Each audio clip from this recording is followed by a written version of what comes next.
of your rebellion. Adultery is proof of your rebellion. Still the same sin. Fornication is proof of your rebellion. Still one sin. What you're saying is you're telling God that I know what you say not to do, but I'm going to kick against it and I'm going to do it anyhow. So you are rebelling against your what? Creator. And all these things that we mark as sin are just proof of your rebellion. Adam and Eve rebelled against what the king told them to do.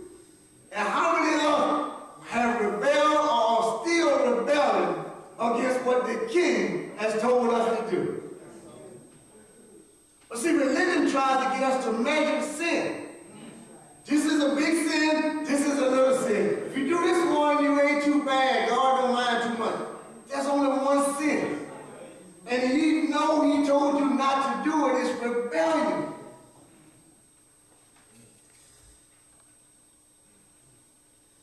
You ever read in the Bible where it said, and this was evil before God and it's done evil in the sight of the Lord? Do you know what evil really is in God's eyesight? Evil in our sight is manipulating and cursing people out and all like that. Do you know what evil is in God's eyesight? It's to know what God say do and to purposely not do it. Whenever you read the scripture from now on, Scotty, and you see the word evil coming from God's eyesight, it means to know what God say do and to purposely not do it is evil.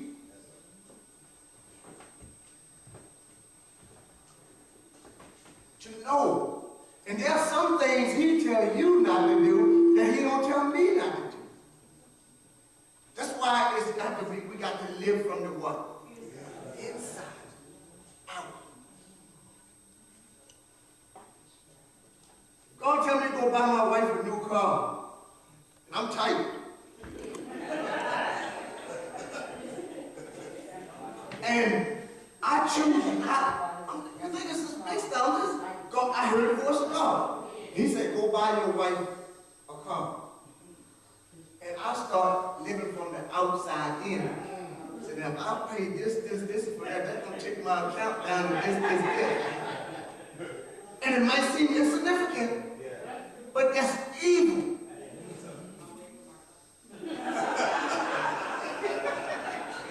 That's evil, Pastor. Because I know what God told me to do, and I purposely didn't do it. We're going to learn how not to measure sin. Rebellion is rebellion. You stand in line behind somebody in Walmart, and God says, swipe your debit card and pay for that grocery. Have done it before. And you say, that person got more money than I got. Ain't got nothing to do with that. Ain't got nothing to do with that. Ain't got nothing to do with that. We get far on over there, Matthew, we're going to understand binding and loosing. He said, whatsoever is bound on earth is bound in heaven. Whatsoever is what? Loose on earth is loose in heaven. See, God has just given you a key. And you can either lock up heaven with that key, or you can unlock heaven. And the thing of what it is, you don't know what you done locked up, and you don't know what you can unlock.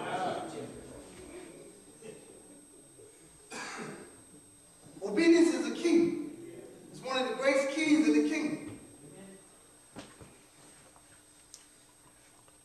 So here, God put in motion. Here in Genesis 3, he put in motion. Right after the fall of man, he put in motion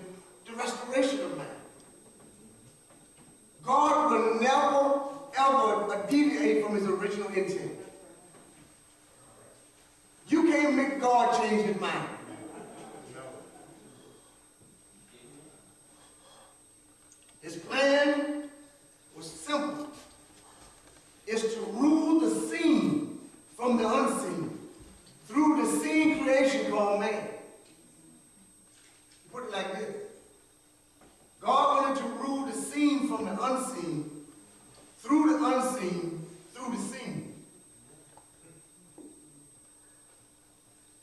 God wanted to rule the earth, which is seen, from the unseen, which is heaven, through the unseen spirit in mankind, through the seen man. In other words, it's this. He wants to speak to your spirit from heaven. And your spirit hears what the king says, and you go and do it.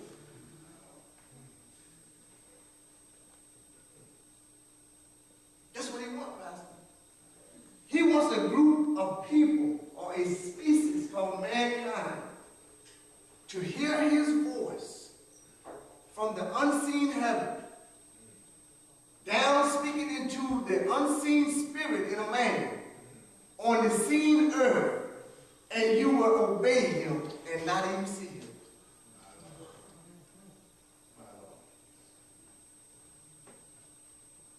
Got this guy there? See, you take me here.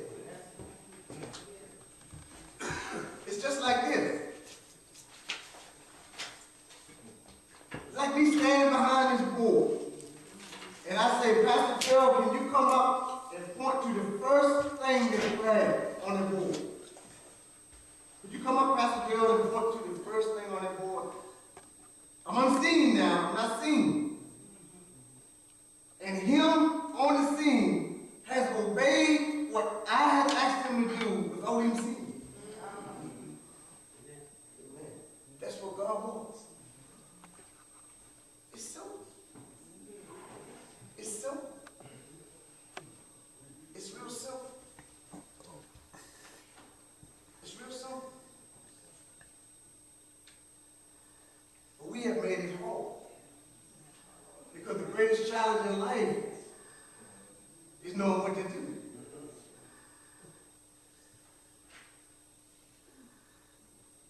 The greatest challenge in life is knowing what to do. We're learning tonight what to do.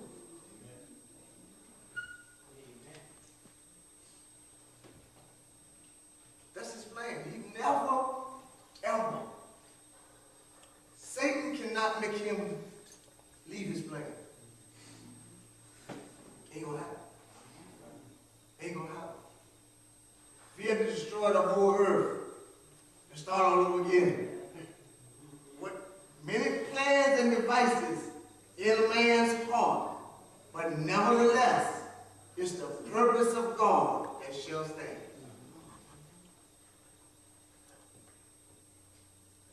It's gonna happen. When you read in the Bible about the nation of Israel, the nation of Israel was what God would call a peculiar people, a royal priesthood. God's plan for the nation of Israel was this, just like it is for us. He wanted the nation of Israel to be a peculiar people. All other nations around Israel had tangible kings. In other words, someone they could reach out and touch, see, and hear their voice. But the nation of Israel, God said, you will be my peculiar people, a royal priesthood. He said this, that everybody else has a tangible king, but I'm going to be your invisible king. Because he never left his original intent. And what his job, what he was trying to do is this, he wanted the people to see Israel